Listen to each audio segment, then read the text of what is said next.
All right. Lucky for me, more so than lucky for you guys. Although it kind of depends on how you want to view it on the Wi-Fi situation. I ended up not going to Chicago. Canceled. They got canceled the last minute for my business trip. So I guess because of all of the air traffic controller stuff. So I'm home. I'll be home and on the usual schedule. So we're just knocking this one out super early since I figured everybody kind of expected me to be on late tonight. But we're going to take our first look at DK.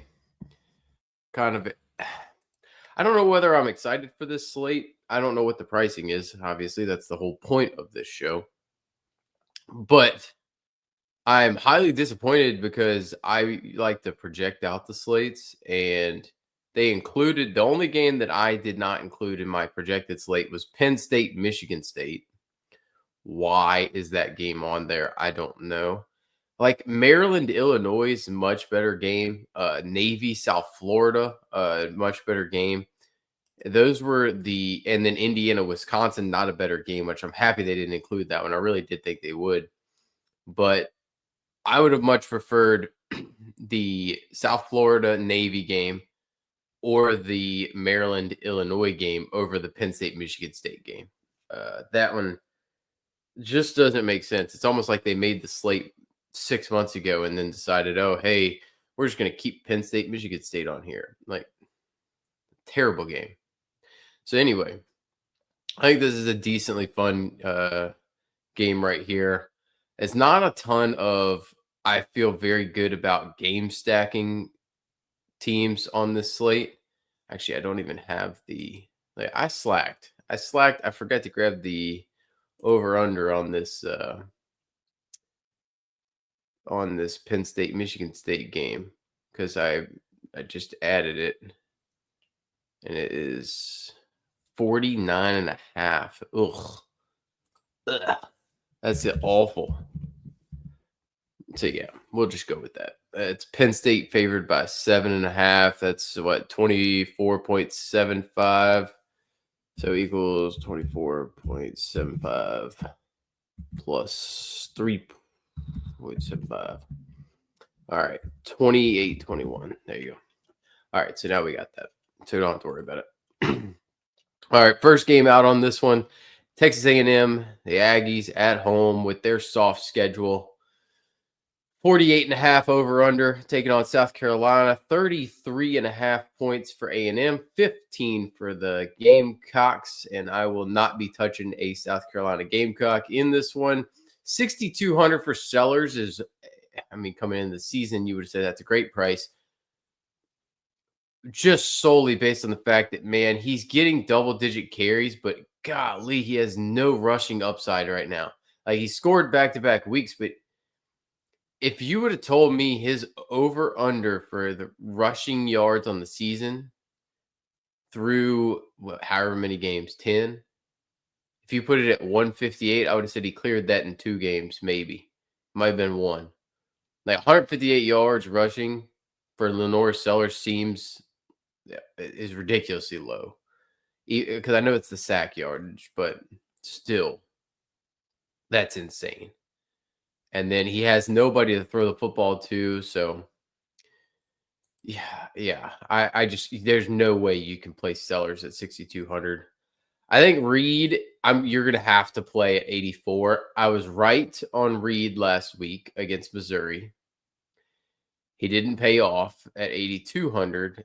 Now the difference is South Carolina absolutely sucks on defense. Missouri very good. Yes, it was a 38-point game, and you would say, well, I would have thought Marcel Reed had more involvement in that. No, not in this situation. So I really do like Reed this week. He's got 30-point upside in this spot. South Carolina, not very good. All right, Reuben Owens. So this is going to be a tough one. I think everybody's going to be on this play. 2 weeks, 3 out of 5. He's had over 20. And at 5,500, that would be a crazy good score. Problem for me is all of this production came really late in this game. Ripped off 2 long touchdowns at the very end, and he split carries heavily early in the game. See if they talked about it. Uh, that was against Arkansas, yeah, so they didn't even talk about it. I'm telling you, if you're just box score watching, you're gonna play Ruben Owens, and I still think Ruben Owens might be a good play. It's very possible. I am, however, just scared of, do they split the work up more trying to take load off of Ruben Owens? And like I said, it was probably 10 of those. It feels like, man, what was, let me see if I can find that. Because when was that? Like I'm telling you, it was a weird set of circumstances in that game that got them there. So let's see here. So to give you an idea, EJ Smith scored a rushing touchdown in the second quarter, and Ruben Owens' 2 touchdowns were both in the fourth quarter. Yeah. I don't know, man. I don't know. I don't know on that one. Because if you look at the first drive of the game, it was, who was in on that first drive of the game? EJ Smith got the first carry of the game. And then Morrow, the freshman back, got the second carry. Yeah. Yeah. So, man, I'm nervy on that one. He's a guy that at this price should be a core play, but in the situation, because of how they utilized Morrow for 9 carries. They utilized EJ Smith uh, way more than you'd like for 6 carries. I don't know, man. I think that's a scary proposition for A&M right there to play that. And I'm not touching anybody from South Carolina. We know that. On the receiver side, I'm still going to lean towards Craver being my favorite. I think he's getting a lot of touches and targets, and it's a safe floor with a very high ceiling given his capability. You could play Concepcion. I think both with our guy is plenty fine. You want to play Marcel Reed double stacked, you very well can. That's the only way. Bethel Roman's starting to get more work, but it's going to be touchdown dependent. So that's a little bit scary.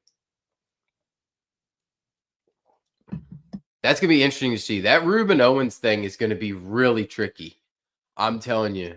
I might end up, based off of that, I think I'm going to end up underweight on Owens. Man, that's going to be something to consider. I might end up being underweight on Owens, but I'm going to have to wait and take an understanding there. But everything screams that the public's going to go to Owens, and I don't know that that's the right play. That might end up being my stand that I take. We'll see. Y'all have seen me now just debate it. Marcel Reed better play than Sorsby. Sorsby at 8,800 is fine. I might prefer Reed here. Sorsby's playing really good ball. I mean, yes, he got smacked by Utah, but that's to be expected. I just don't know that Arizona's a bad defense. I think it's fine. I think it's good enough that they can be a problem. I do like Sorsby, though. So he's a guy that he would be in the pool, but he's definitely not a preferred play.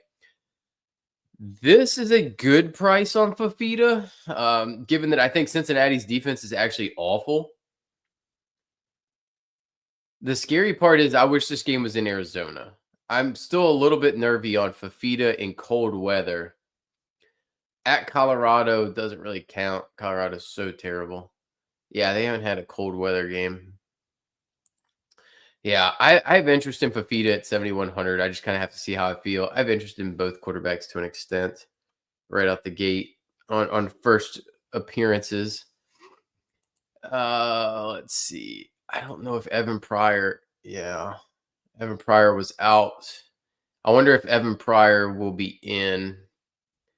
If Evan Pryor's out, I have interest in Walker. Walker actually ran really well against Utah. They just got game scripted out. But if Pryor's out, I am interested in Walker for sure at 5,300. I would prefer Walker if Pryor's out to Ruben Owens, actually. Mahdi, he sucked. Like, they're just splitting work up so much in this backfield. You can't touch it. You can't touch it. Quincy Craig managed to find the end zone twice. That led to him being the optimal there. I would not touch any of the Arizona backs taking on Cincinnati. I have interest in Walker if Pryor's out. That's it, in that extent. Pass catcher wise, Hudson at 53 is only if you're stacking up. I don't think Watley. No, Watley did get 2 catches on 5 targets. This game's interesting. Let me see. Is my guy 3K now? Spivey? Yeah, Spivey's 3K. I have interest in Spivey at 3K. He's an ultimate good punt option there for sure. I prefer him to a lot of the guys to Watley specifically, and I prefer Hudson to Watley at 53. So if I was double stacking, he just earns the most targets. Hudson does. So if I was going to double stack, and you're going to have to stack, if you're playing Fafita, you're stacking in with somebody. Preferably you're double stacking. So it would be Hudson and Spivey, in my opinion. Cyrus Allen's the stack partner for Sorsby, the top stack partner. Goody has been MIA since that long touchdown, so I'm out there. Royer, 100% you can put in play. I have no issues playing Joe Royer. He's got a high ceiling for the price of 3,300 by comparison to the other guys down there. I do like that play actually as a punt. Jeff Cole, my name is Jeff. He's fine at 3,200, but he's also a punt. I would much prefer Royer to Goody and Jeff. Cyrus Allen's fine as a stack partner, but I would not double stack. I'm not double stacking Sorsby. Sorsby gets there with his legs, so I think Royer as a single stack is probably my preferred play. Maybe Cyrus Allen, but Cyrus Allen's very touchdown dependent, similar to Royer, so I'd rather probably just take the shot on Royer, depending. Notre Dame taking on Pitt. This could end up being a good game stack. It depends. I don't know if Narduzzi wants to try to score points or just like try out the backups, you know? I don't know what Narduzzi's thinking. All right. I don't think I could pay 8,500 for Mason Heinschel in this spot. Maybe, I mean, I'll probably take a shot or two in 20 max, but obviously I'm not playing it in they're doing. I'm definitely not playing Mason Heinschel in my like top 5 teams. It'd have to be 20 max. But I do have interest in this game from a game stack perspective. Now, CJ Carr, I might have interest in. I have interest in CJ Carr. Definitely have interest in CJ Carr. Yeah, because I think they're actually going to try to win the game. So I do have interest in Carr. 10K, Jeremiah Love.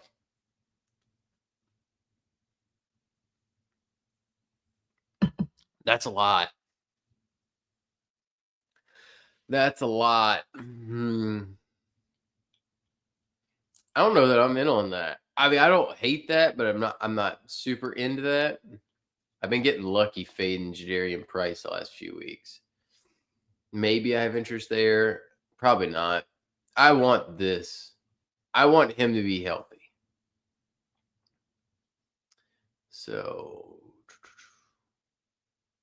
I mean, he just keeps getting hurt. He's already played enough games, though, that he's done for the year, basically. He's got to keep playing. I mean, if he's back, I'm interested. If he's not, I'm not interested in like these guys. Like Jakari and Turner. I played this Turner freaking kid in the one game that he was terrible. How's that? And I swapped to him on every team in that game. That is ridiculous.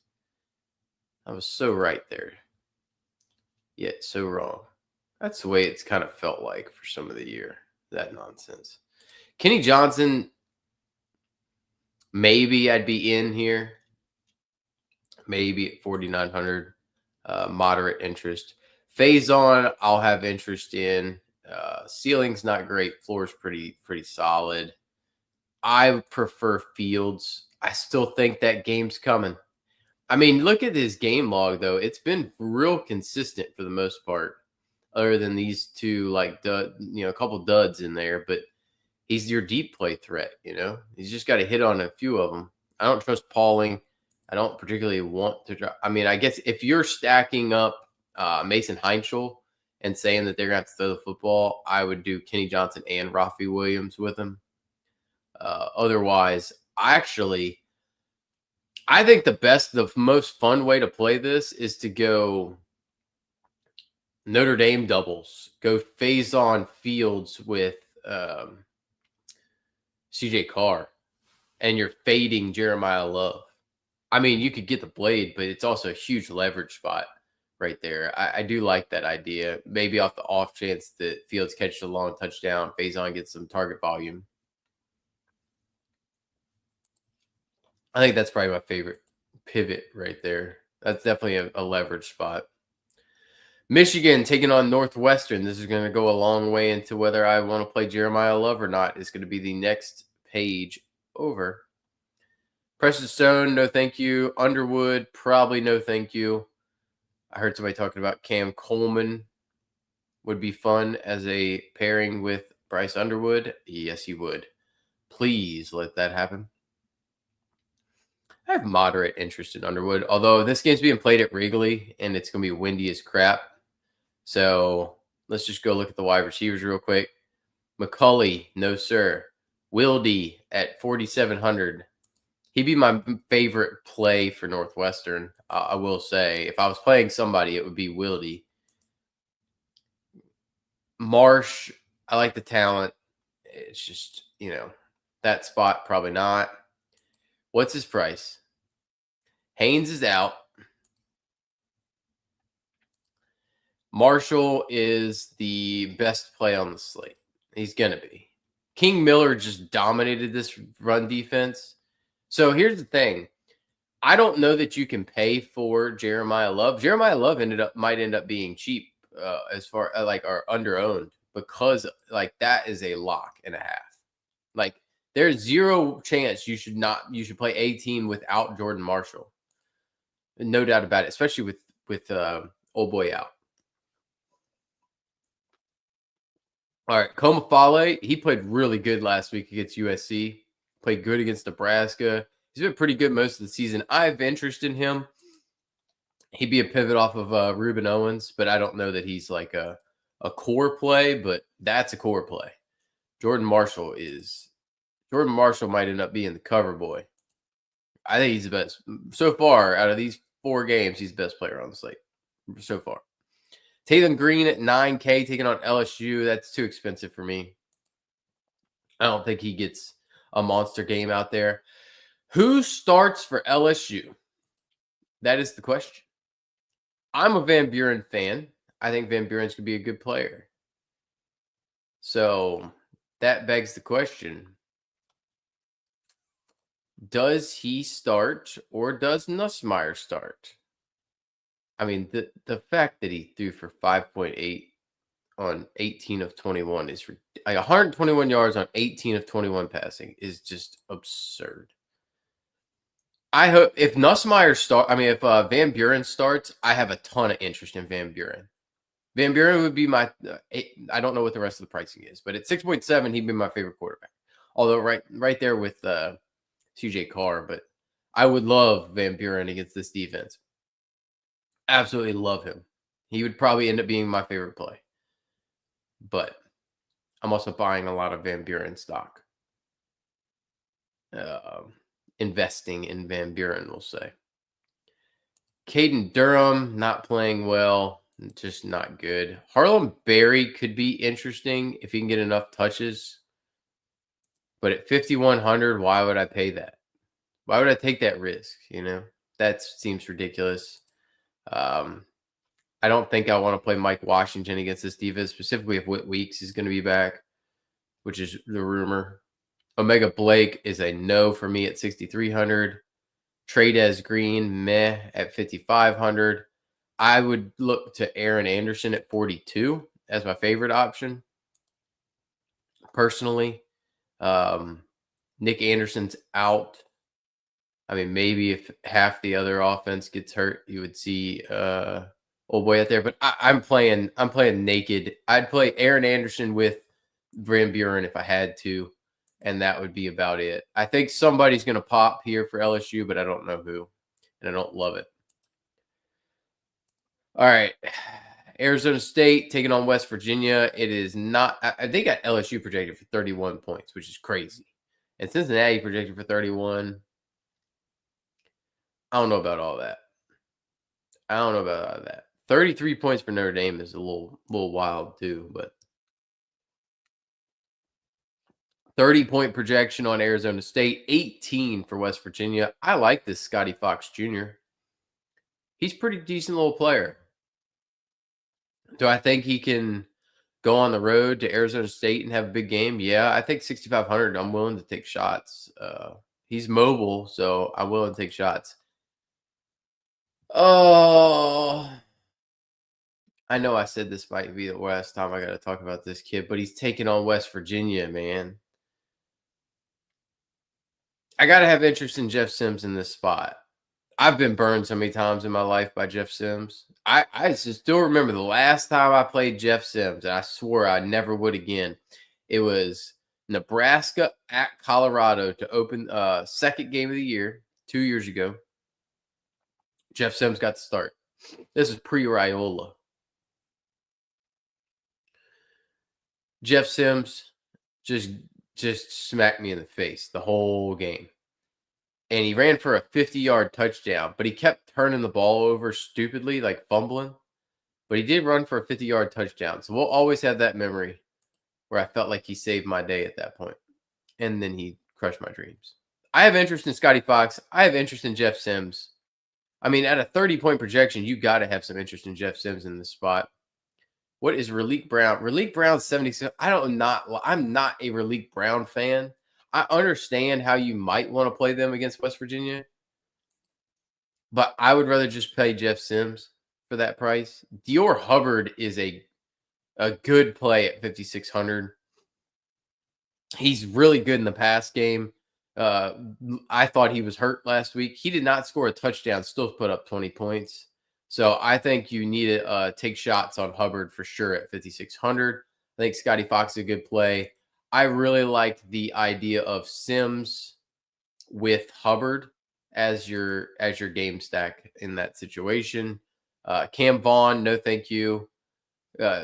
Scotty Fox, not a very prolific passer of the football. I would prefer Weimer as my stack partner if I was going to do it. He got a ton of touches last week, just didn't capitalize on them.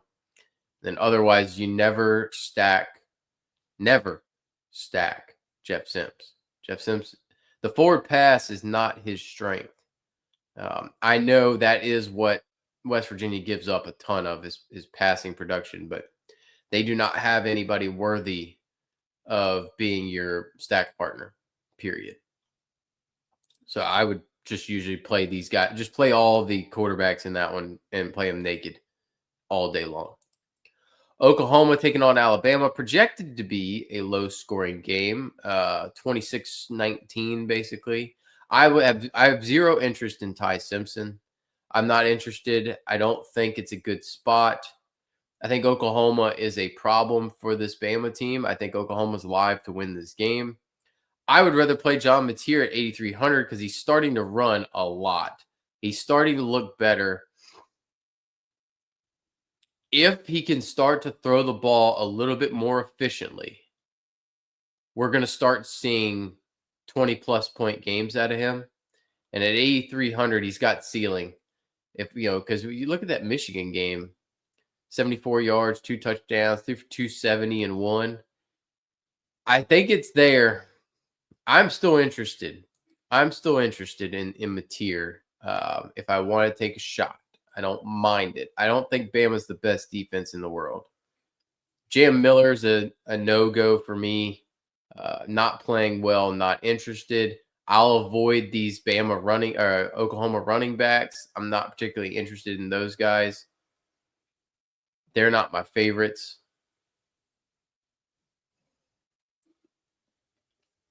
Like Hill would be the best of the Bama guys, but I'm out there. Xavier Robinson, probably the favorite of the of the Oklahoma backs. But yeah, I don't like Blaylock either. I think Robinson maybe. Well, Robinson's cheap, and he's actually run the ball really well. Maybe Xavier Robinson's in play at 4,400. I have interest there. I'm willing to take shots on Robinson. He's playing really well. I have taken some shots. He kept disappointing me. Top stack partner, it's not close, is Satania. Satania's a beast. I will be playing some Mateer Satania. Ryan Williams being priced at 6,800. You know the story there. You know my answer. I'm not playing Ryan Williams. 0.0% chance. I will play Jeremy Bernard 100 times out of 100 over Ryan Williams. And if I am stacking it, let's just say maybe I end up playing one Ty Simpson double. It'll be in 20 max. It would be Bernard and Lottie Brooks. I like this kid. This kid's coming on strong. I think he's very good. Highly interested in Lottie Brooks at 4K with Jeremy Bernard. Jeremy Bernard at 5,800 is my top play on the Bama side. So I will play some Bernard in those Mateer stacks with Satania. I'll play Bernard with Xavier Robinson, and I'll just mix and match some of those. But yeah, it's definitely Lottie Brooks, Bernard, Satania with Xavier Robinson and Mateer as my favorite options in this game. No doubt about it. Texas Tech going to strangle UCF. Zero interest in UCF across the board. Texas Tech, too good of a defense. Pointless to even talk about them. Bayron Morton at 8,100. No, thank you. Not a point in the world that I'm playing that right now. He needs to be 6,500 or less. Caleb Douglas, too expensive at 65. Virgil's too expensive at 59. Carter, too expensive. Too expensive on Eakin. None of those interest me. No, I'm not even going to bother even talking about them. I have no interest in any UCF piece whatsoever. It's not worth it. Jacoby Williams, far too expensive again, so you can lock that one in. At 5K, that's ridiculous. Yes, I know he only had 13 points, but he is much better, much more explosive. Dickey had a good game last week. I mean, not a great game, not a justification that Dickey had 24 points. Cool. Like that's what Jacoby's done every other week. Like Dickey has the one monster game. Jacoby was hurt these two games, 22, 25, even 12, like 13, I'll take at a 5K running back. That's fine. So those are core plays, not even a question. Because I think Texas Tech just ends up running the ball up and down the field on UCF. I think Dickey's in play, but he's kind of a difference maker. If Miles Montgomery is out, I want to say if he's out, I'd be really excited for Jaden Nixon. But I'd be really excited for Jaden Nixon against any opponent except for Texas Tech. Like Jaden Nixon is so good, but that's just such a bad opponent. Texas Tech's too good for that. UVA taking on Duke. Very high over-under in this one.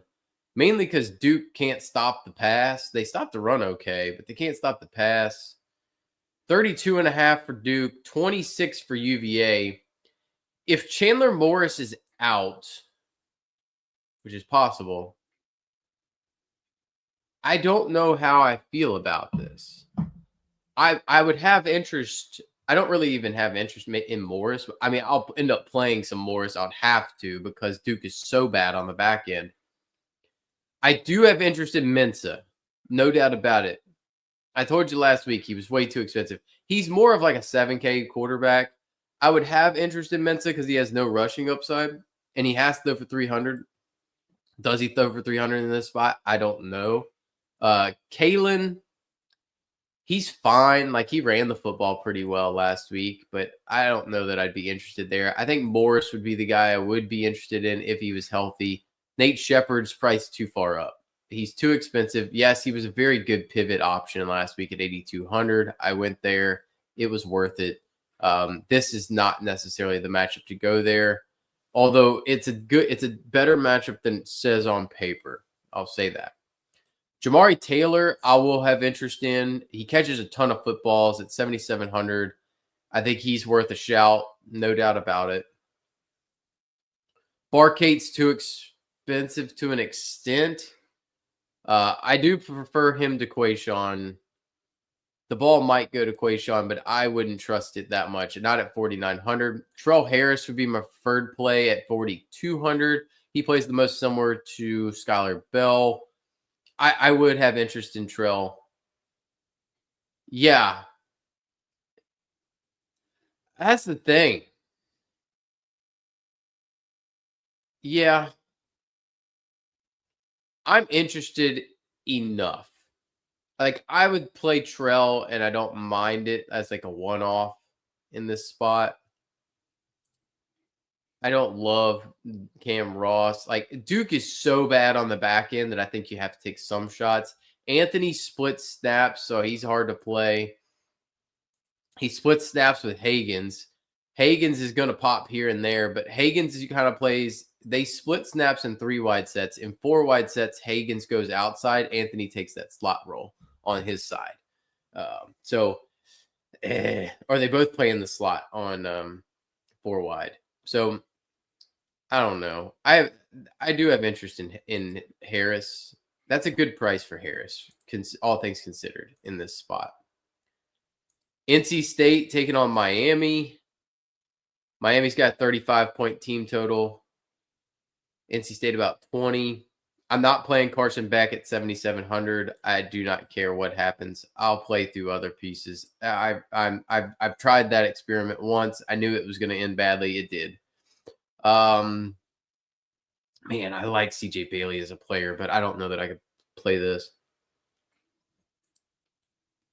Not at 73. I'm not super enticed by that. At this rate, I don't know who I'm enticed by at this point. If Mark Fletcher's out, I'm not going to know what to do. Like, if Mark Fletcher's out, I'm going to like the running backs. I don't think Hollywood Smothers plays, by the way. I really don't think he ends up playing. That was word on the street. So if Scott plays, I think people will be on him. I'm not as much. What to do with Shamar Brown and man. Like the fact that it was technically speaking his backfield, he goes 8 for 40 on the ground with 5 catches for 23 was infuriating because Lyle got 7 for 17 and then 1 for 7. I don't think you could play Lyle. Like, I get it, but I don't think I can play Lyle in that sense. Pringle ended up getting the daggone touchdown, which was infuriating too. He's got 1 touchdown in all 4 games he's played. I think if you told me you need to pick one, I'm picking Brown still, and he would be a core play with old boy Fletcher out. Because I just think the upside's too big. I do like Shamar Brown. If you didn't get to see him at North Dakota State last year, he was freaky good as a freshman, as a true freshman. CJ Daniels. So I think he'll be out again more than likely. If he's been out again, which is to be expected. I think Tony's a fine play. I'm not super interested though. Is he hasn't looked the explosiveness that I thought lately. Like that Florida State game, he looked so explosive, and Louisville. So like the last 3 games I've seen him, he didn't have that pull away oomph. Like that SMU game where he was returning that punt, I fully expected him to juice up a little bit and get a touchdown. He didn't come close. So it just wasn't. It just doesn't look right. Something doesn't look right there. I like Keelan Marion personally. Called that one last week. I think he has taken over the 2 role if Daniels is out. So if Daniels is out, I really do like this Keelan Marion play at 3,800. I think he vaults to the top of the board. Everybody else is going to be on Josiah Trader. Trader played early last week, but it's still after that dropped interception, it went to Keelan Marion. Keelan Marion would be the top option for me in that Miami pass offense if we get CJ Daniels out again. USC taking on Iowa. Excuse me. Ugh, man. This is going to be a putrid total. 49.5. 28 USC, 21.5 Iowa. I do like USC in this spot because it's in Cali, and that's where Lincoln Riley does his damage. 8,600 for Maeva. Probably a hair too much for Maeva there. Gronowski at 63. I don't think that's unfair at all. The rushing production's been great. I have interest in Gronowski at 63, actually. I actually do think I have interest there. If you said, hey, last piece in, I got 6,300, I don't hate that.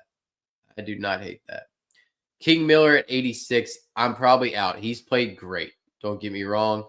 But what he's done so far this season against Michigan, Nebraska, and USC, or in Northwestern, is get to that 24-point mark. So if he's at 24, that's, it'll cut it, but it's not super great, in my opinion. I'm probably out on the Iowa backfield. Moulton, he's fine, but it's just not good enough. I tell you what. Yeah, I was going to say, Wayman Jordan's going to be back, but he wasn't with the boot on the sideline. So Wayman Jordan, expect to see him in the next few weeks. So keep an eye on that. If Wayman Jordan was healthy, that would be a steal, but he'd be priced at 86.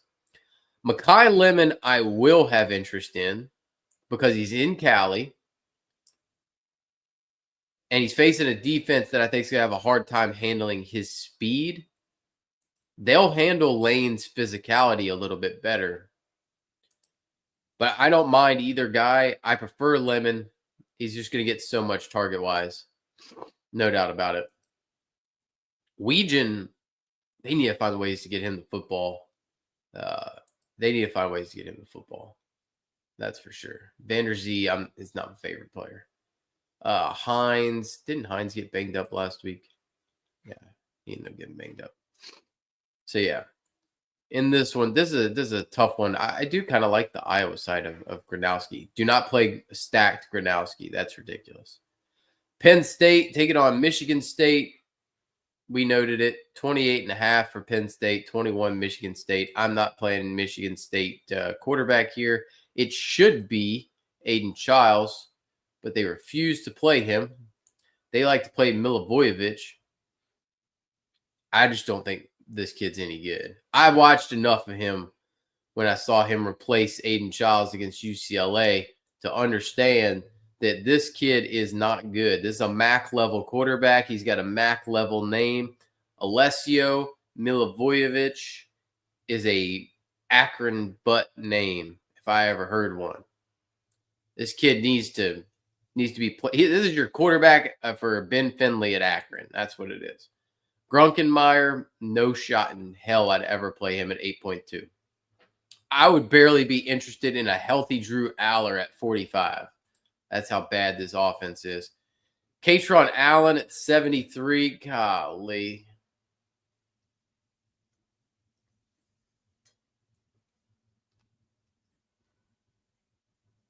I don't know, man.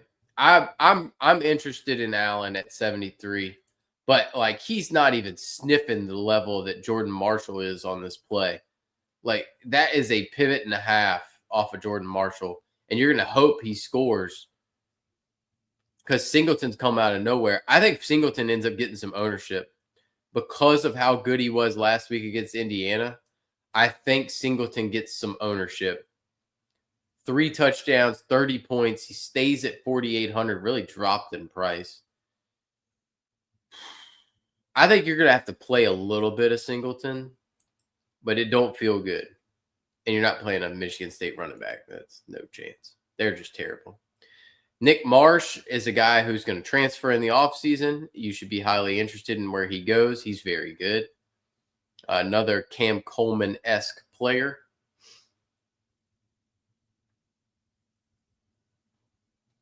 I'm trying to think of places where he'd be real good. There's a lot of them. No shot I'm playing a Penn State wide receiver. I'll play the Penn State backs, nothing else.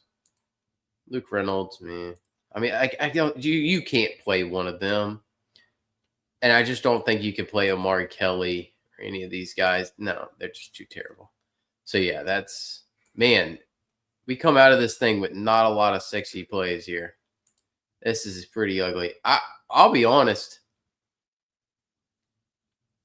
I think Marcel Reed's my favorite quarterback on this slate at this point for the price. The floor ceiling combination, we'll say. Like Sorsby's fine. If Van Buren starts, he's my favorite quarterback. It's not close. So based off of what I've seen. Second comes down to, I would say Reed's 100% up there. Carr's in the discussion.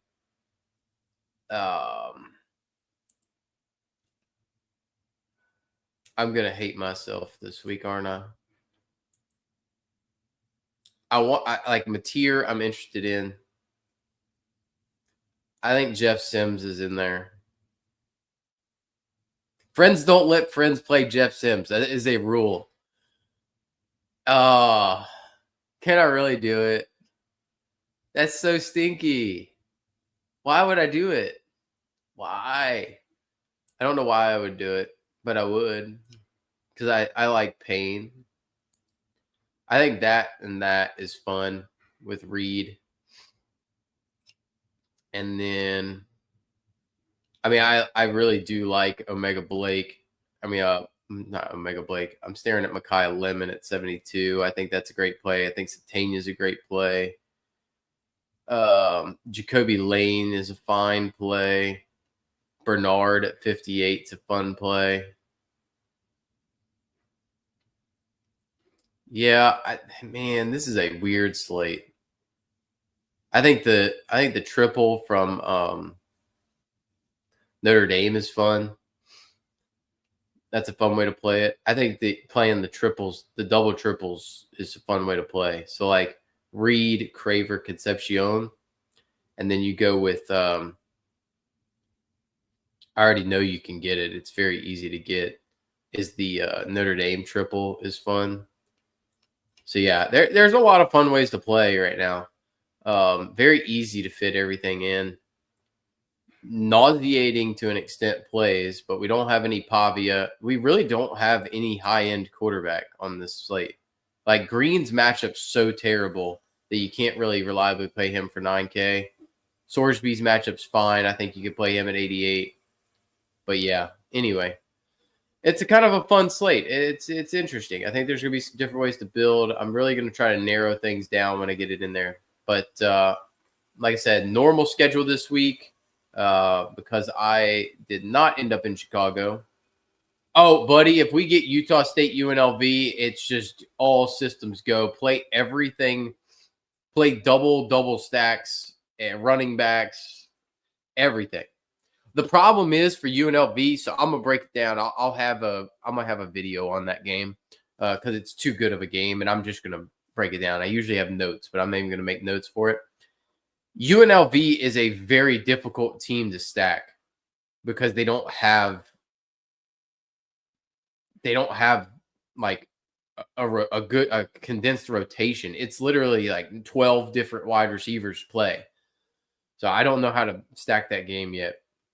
It would be like Jaden Thomas, Calandria, and then definitely double stack Utah State with Pagan and not Brock Lane or Brock Lane with with Boyd, Brady Boyd.